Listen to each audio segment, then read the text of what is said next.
साथियों, आज की क्लास का हमारा पहला प्रश्न है, किसी आदर्श ट्रांसफार्मर का वोल्टेज रेगुलेशन होता है। तो साथियों, यहाँ पे वोल्टेज रेगुलेशन अर्थात वोल्टेज नियमन का मतलब है ट्रांसफार्मर की दक्षता। एक ट्रांसफार्मर उसकी कितनी दक्षता है उस बात पर डिपेंड करता है उसका वोल्टेज नियमन। अब बात करते हैं वोल्टेज नियमन क्या होता है। कि साथियों, एक ट्रांसफार्मर की दो वाइंडिंग होती है, पहली वाइंडिंग प्राइमरी, दूसरी सेकेंडरी। मान लेते हैं एक ट्रांसफार्मर है कौन सा, स्टेप डाउन। अब ये पहले काम कर रहा है नो लोड पे, तो नो लोड पे मान लीजिए वोल्टेज कितनी है, 240 वोल्टेज है। जैसे जैसे धीरे धीरे इसे क्या कर दिया, नो लोड से फुल लोड की तरफ लेके गए, फिर भी इसकी वोल्टेज कितनी है, 240 वोल्टेज। अर्थात एक ट्रांसफार्मर को शून्य लोड से फुल लोड की तरफ बढ़ाया जाए तो उसके ट्रांसफार्मर में किसी भी प्रकार की वोल्टेज में खपत या कमी नहीं आ रही है, तो वह किसका अच्छा प्रकार है, आदर्श ट्रांसफार्मर का प्रकार है। और वह किस चीज़ पे निर्भर करता है, वोल्टेज रेगुलेशन। अर्थात एक ट्रांसफार्मर के द्वारा नो लोड से फुल लोड तक लाई गई वोल्टेज में कमी क्या कहलाती है, वोल्टेज नियमन कहलाती है। और एक आदर्श जो ट्रांसफार्मर होगा उसकी वोल्टेज नियमन क्या होगी, 0% होगी। अब यहाँ पे बात की जाती है साथियों वोल्टेज रेगुलेशन का फॉर्मूला क्या होता है। तो VNL माइनस NL का अर्थात है नो लोड, VFL अर्थात फुल लोड बटे VNL गुणा में 100 यहाँ पे आ जाता है प्रतिशत का। तो साथियों, एक आदर्श ट्रांसफार्मर का वोल्टेज रेगुलेशन हमेशा 0% होता है। चलिए बढ़ते हैं हमारे अगले प्रश्न की तरफ। अगला हमारा प्रश्न है, निर्माता आमतौर पर करंट रेटिंग स्पेसिफाई करते हैं। अर्थात हम किसी प्रकार का ट्रांसफार्मर या खरीदते हैं या बेचते हैं तो उसकी करंट रेटिंग होती है, अर्थात कितने केवीए का है। तो वह किस चीज़ पे निर्भर करता है, तो ट्रांसफार्मर कितने केवीए तक लोड ले सकता है, वह बात किस पे निर्भर करती है, केवल और केवल सेकेंडरी वाइंडिंग पे निर्भर करती है। तो एक ट्रांसफार्मर की जो रेटिंग अर्थात जो करंट रेटिंग होती है वह केवल सेकेंडरी वाइंडिंग पर निर्भर होती है। अब हम बात कर लेते हैं साथियों केवीए का। तो केवीए का फुल फॉर्म है किलो वोल्ट एम्पियर। एक ट्रांसफार्मर को अर्थात जो ट्रांसफार्मर छोटे 25 केवीए, 63 केवीए, 100 केवीए, 250 केवीए इस तरीके से आता है। ये क्या है, सिर्फ और सिर्फ की आउटपुट रेटिंग है, करंट रेटिंग, और ये निर्भर करती है केवल सेकेंडरी वाइंडिंग पे निर्भर करती है। चलिए बढ़ते हैं हमारे अगले प्रश्न की तरफ। अगला हमारा प्रश्न है, प्रभावी अर्थिंग के लिए निम्नलिखित में से किसका मिश्रण अर्थ इलेक्ट्रोड के चारों ओर भरा जाता है।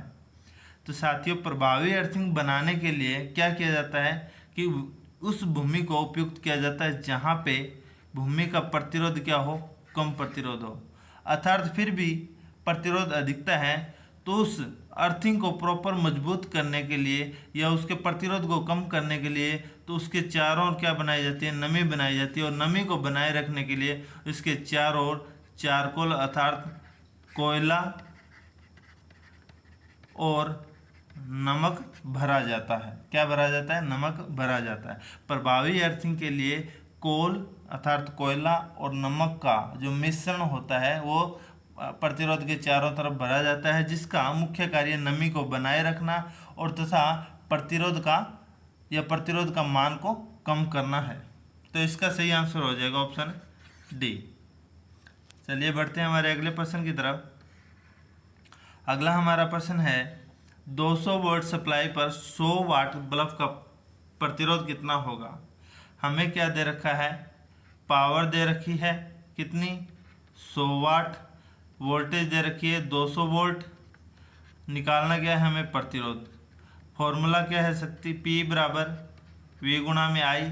यहाँ पे अपने पास धारा नहीं है तो हम क्या लिख सकते हैं, P बराबर V गुणा V बटे R, क्योंकि I को किस पे डिनोट करते हैं, I बराबर V बटे R से। तो यहाँ पे हमें क्या निकालना है, प्रतिरोध निकालना है। तो लिख सकते हैं V गुणा में V बटे पी। 200 गुणा में 200 बटे आर कितना है हमारे पास, सॉरी शक्ति कितनी है 100, तो ये आ गया 2 जीरो से 2 जीरो कट गई, 200 दुए 400, 400 ओम यहाँ पे हमारे पास क्या आ गया, बल्ब का प्रतिरोध आ जाता है। इस तरीके से हम इस क्वेश्चन को सॉल्व कर सकते हैं। चलिए बढ़ते हैं हमारे अगले प्रश्न की तरफ। अगला हमारा प्रश्न है किसी कैपेसिटर के चार्ज अर्थात Q, वोल्टेज V और कैपेसिटेंस के बीच के संबंध के क्या होता है। तो इसके बीच का संबंध क्या होता है साथियों, Q बराबर CV। Q को डिनोट करते हैं कूलाम में, ये आवेश है और ये से वोल्टेज को। तो इसे 3 तरीके से लिख सकते हैं भी। आप ये लिख सकते हो Q बटे C और V इसका फॉर्मूला बना सकते हो। तो यहाँ पे हमारे पास C का फॉर्मूला क्या आ जाता है, Q बटे V, तो A हमारा सही आंसर हो जाएगा। अगला प्रश्न, निम्नलिखित में से कौन सा ध्रुवीकृत कैपेसिटर है।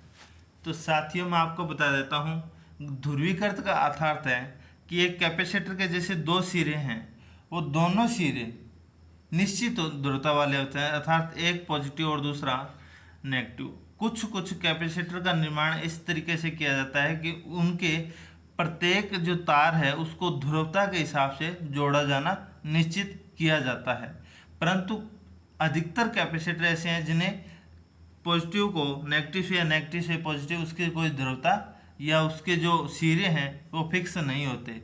ये एक ही प्रकार के हैं विद्युत अपघटनी संधारित्र, जिसे टैंटलम इलेक्ट्रोलिटिक कैपेसिटर के नाम से जाना जाता है। ऑप्शन हमारा डी है, जिसे टैंटलम इलेक्ट्रोलिटिक कैपेसिटर या विद्युत अपघटनी कैपेसिटर कहा जाता है। ये एक ध्रुवीकृत कैपेसिटर का प्रकार है।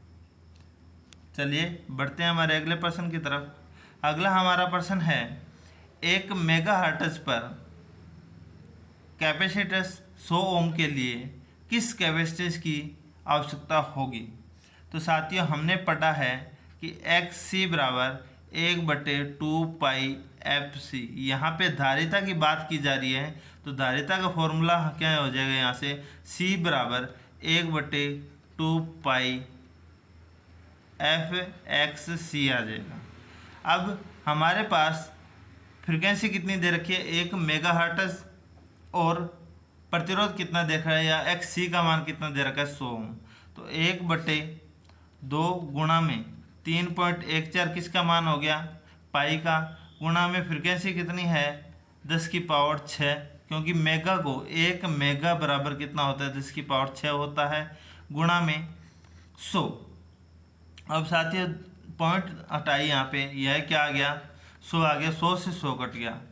अब देखो 628 आ गया, ये गुणा में ये क्या है 10⁻⁶, 1/628 गुणा में 10⁻⁻6 है। तो आप इसे किस तरीके से लिख सकते हो, आप इसे लिख सकते हो 0.628 गुणा में 10⁻⁻3 लिख सकते हो कि नहीं लिख सकते हो। तो यहाँ पे इसका आ जाएगा कि मिली फेरेड इसका मान आ जाएगा, जो कि किसी ऑप्शन में मिलान नहीं कर रहा है। तो आप इस तरीके से इस क्वेश्चन को हल कर सकते हो। चलिए बढ़ते हैं हमारे अगले प्रश्न की तरफ। निम्न में से कौन सा सिग्नल डायोड का प्रकार है।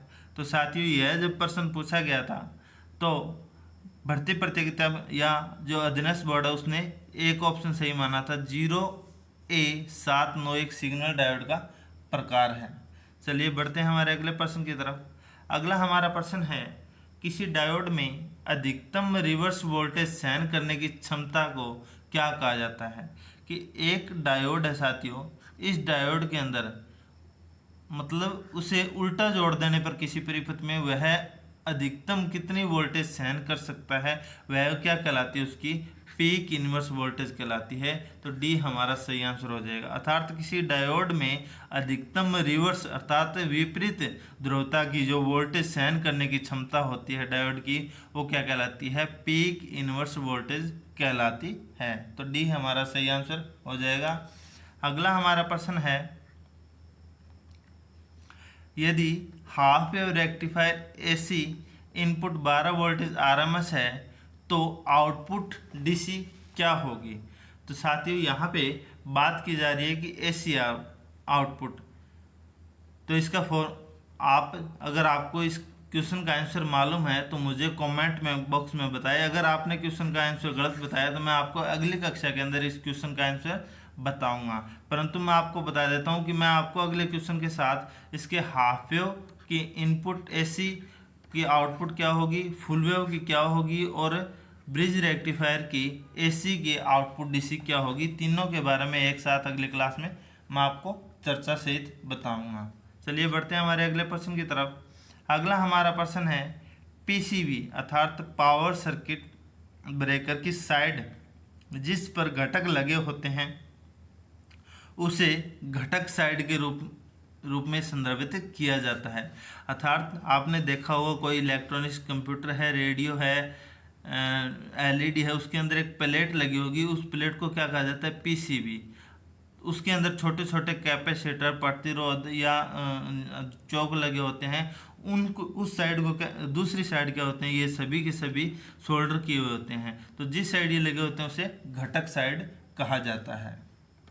अगला हमारा प्रश्न है, फ्लक्स घनत्व की इकाई क्या है। फ्लक्स घनत्व की इकाई क्या है, वेबर प्रति मीटर स्क्वायर, और इसे क्या कहा जाता है, टेस्ला भी कहा जाता है। तो इसका सही आंसर हो जाएगा ऑप्शन ए और सी दोनों।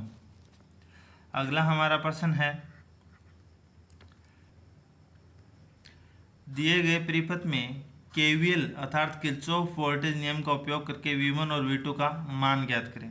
साथियों हमें एक परिपथ के अंदर वोल्टेज का मान कितना दे रखा है, 20 वोल्टेज दे रखा है, प्रतिरोध 2 है, दोनों ही श्रेणी क्रम में जुड़े हैं। परंतु यहाँ पे एक चीज़ याद रखना, किरचॉफ वोल्टेज नियम यहाँ पे लगाया गया क्योंकि दो प्रतिरोध, उसके दो जो नेगेटिव सिरे एक तरीके से लगा, अर्थात परिपथ यहाँ पे खत्म नहीं हुआ, परिपथ यहाँ पे और भी मिलान कर रहा है। तो साथियों हम क्या कर लेते हैं, RT ज्ञात कर लेते हैं, R1 प्लस में R2, तो टोटल कितना हो गया, 3 2 5 ओम टोटल हो गया। अब हम धारा निकाल लेते हैं क्योंकि श्रेणी परिपथ में धारा क्या रहती है, समान रहती है, 20/5 अर्थात 4 एम्पीयर की धारा आ गई। अब यहाँ पे बात की जा रही है कि वोल्टेज जो प्रतिरोध 2 ओम का प्रतिरोध है वो कितनी वोल्टेज खपत करेगा, तो वो वोल्टेज खपत करेगा 4 2 8, क्योंकि वोल्टेज V बराबर IR, तो यहाँ पे 8 वोल्ट ये खपत करेगा और ये कितनी करेगा, 12 वोल्ट खपत करेगा। अब यहाँ पे बात की जा रही है साथियों कि जब ये परिपथ पॉजिटिव से जुड़ा है तो ये कितनी वोल्टेज लेगा, 8 वोल्टेज प्लस की, और ये किसकी, माइनस से जुड़ा है तो ये कितनी वोल्टेज लेगा, माइनस की 12, क्योंकि परिपथ क्या है, क्लॉकवाइज है। तो 8 वोल्टेज और माइनस 12 वोल्टेज इसका क्या हो जाएगा, सही आंसर हो जाएगा। चलिए बढ़ते हैं हमारे अगले प्रश्न की तरफ। इंडियन इलेक्ट्रिसिटी रूल के अनुसार प्रणाली में फ्यूज के लिए निम्न में से कौन सा प्रतीक है। तो फ्यूज के लिए जो उपयोग किया जाता है साथियों, C, अर्थात ANSI प्रणाली के अंदर फ्यूज का ये प्रकार है। दूसरा प्रकार आप ये भी कर सकते हो, ये फ्यूज का प्रकार नहीं है, आप अगर यहाँ पे इस तरीके का होता है आप इसे फ्यूज मान सकते हो। ये स्विच है, ये विद्युतिक लैंप है। चलिए बढ़ते हैं आज के अंतिम प्रश्न की तरफ। विद्युत के प्रति शरीर का प्रतिरोध जितना अधिक होगा उतना ही व्यक्ति को नुकसान कितना होगा। विद्युत के प्रति शरीर का प्रतिरोध जितना अधिक होगा उतना व्यक्ति को नुकसान क्या होगा, कम होगा। क्या होगा, उतना ही व्यक्ति को नुकसान क्या होगा, कम होगा। ये ध्यान रखना, क्योंकि मानव शरीर के अंदर विद्युत धारा तभी प्रवाहित होगी जब प्रतिरोध का मान क्या होता है, कम होता है। प्रतिरोध का मान कम होगा तो विद्युत धारा ज़्यादा होगी, जिसके कारण शरीर को नुकसान ज़्यादा होगा। यहाँ पे बात की जा रही है कि प्रतिरोध अगर मानव शरीर का अधिक होगा तो विद्युत धारा अपने शरीर में प्रवाहित नहीं करेगी और क्षति भी क्या होगी, हमारे शरीर को कम होगी। तो साथियों आज की महत्वपूर्ण सीरीज हमारी यहाँ समाप्त होती है, जिसमें हमने 15 महत्वपूर्ण प्रश्न पढ़े हैं। टोटल हमने इस क्लास के 18 भाग पढ़ चुके हैं, जिसमें हमने 365 क्वेश्चनों को सॉल्व कर लिया है। अगर आपने मेरी पिछली वीडियो नहीं देखी है तो मैं इसके डिस्क्रिप्शन में पिछले वीडियो के लिंक डाल दूंगा, वहाँ से आप पीछे की वीडियो भी देख सकते हो। आज के लिए इतना ही साथियों, धन्यवाद।